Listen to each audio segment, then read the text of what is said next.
Let's talk about the Yardbirds, one of the most influential British bands of all time, which nurtured the early careers of three legendary guitarists, Eric Clapton, Jeff Beck and Jimmy Page. They began in 1963 as a southwest London blues band, following in the footsteps of Alexis Korner's Blues Incorporated and the Rolling Stones. When their original lead guitarist Top Topham left to concentrate on his art school studies, Eric Clapton joined. In those early days they were blues purists, and their set consisted of energetic covers of Chicago blues numbers. Our first riff wasn't actually composed by a Yardbird at all. Eric's treatment of Billy Boy Arnold's I Wish You Would on the Yardbirds' 1964 single faithfully reproduces the 1955 Jody Williams riff.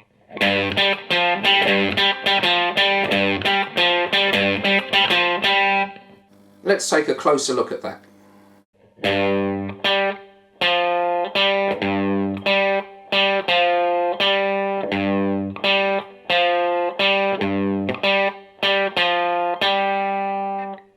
Like the Rolling Stones before them, the Yardbirds soon realised that to succeed in the pop charts, they would have to move away from pure blues.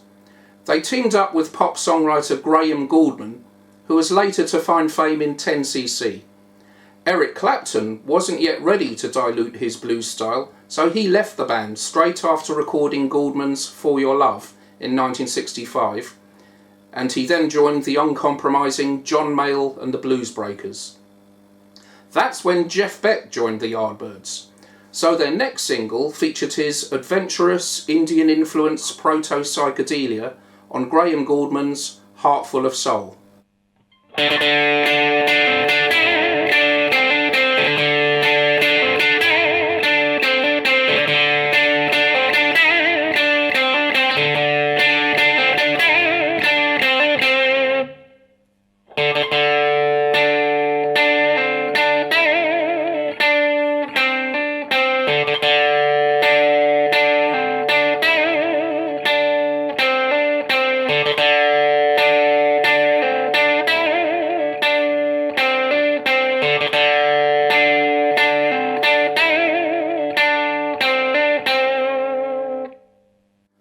Our next riff shows off several techniques that would come to epitomise Jeff Beck's style at that time: hammer-ons, pull-offs, string bends, slides and vibrato. Over, under, sideways, down, recorded in 1966.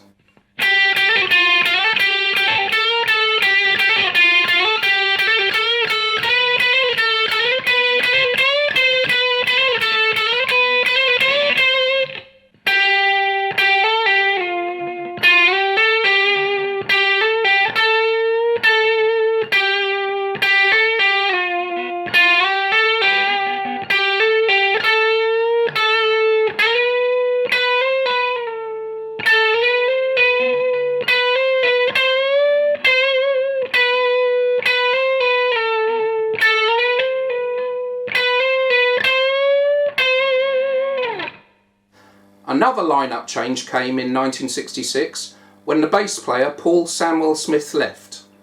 The session guitarist Jimmy Page was a friend of the band, and he agreed to fill in on bass until the rhythm guitarist Chris Dreja was ready to take over. While Chris was learning the bass parts, the band brought in session bassist John Paul Jones, who helped them record another psychedelic classic, Happenings 10 Years' Time Ago, freeing up Jimmy Page to play dual lead guitar alongside Jeff Beck.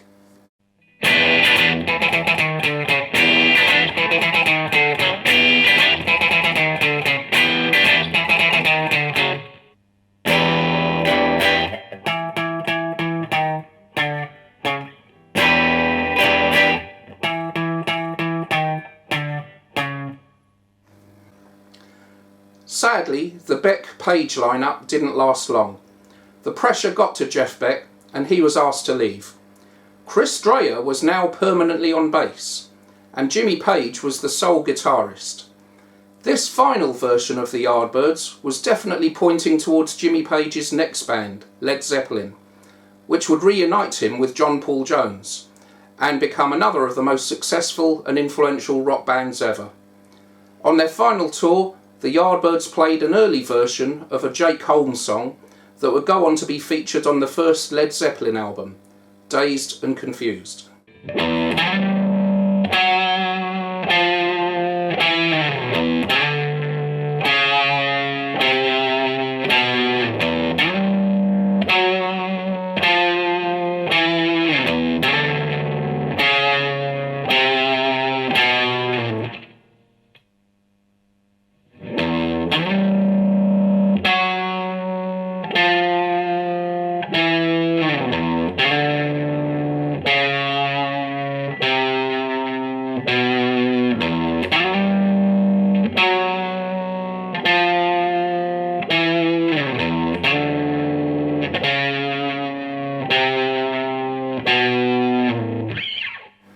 I hope you have as much fun playing these riffs as I do.